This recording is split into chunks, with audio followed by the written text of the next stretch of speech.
Naitay Kapuso, please welcome kasama ang kanyang mga kapatid. Narito po, Mayor Rambo Agapito. Mga kababayan, si Mayor Rambo Agapito.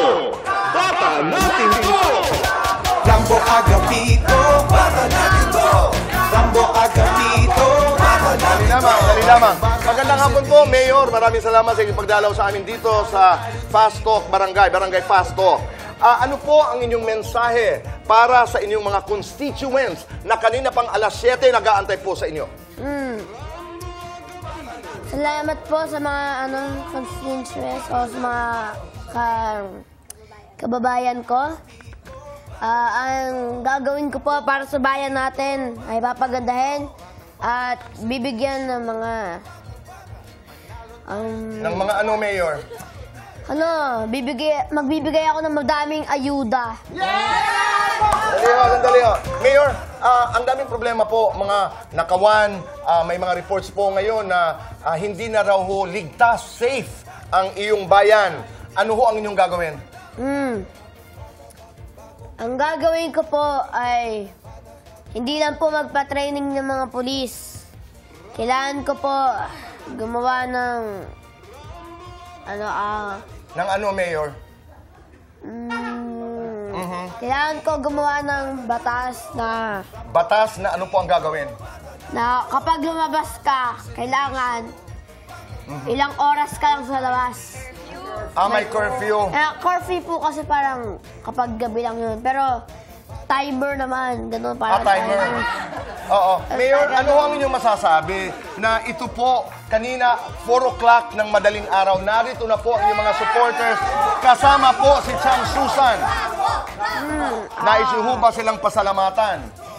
Maraming salamat po at kayo po ay bibigyan ko po kayo ng madaming ayuda.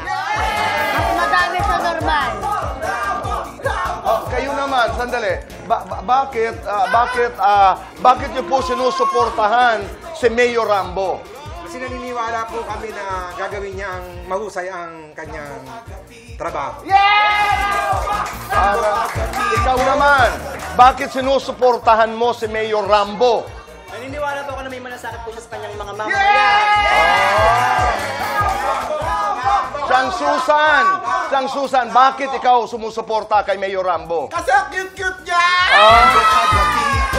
Mayor Rambo, ang iyong kapatid, mga kapatid, na si Rain at Riley, ay meron din daw po nais itanong sa inyo.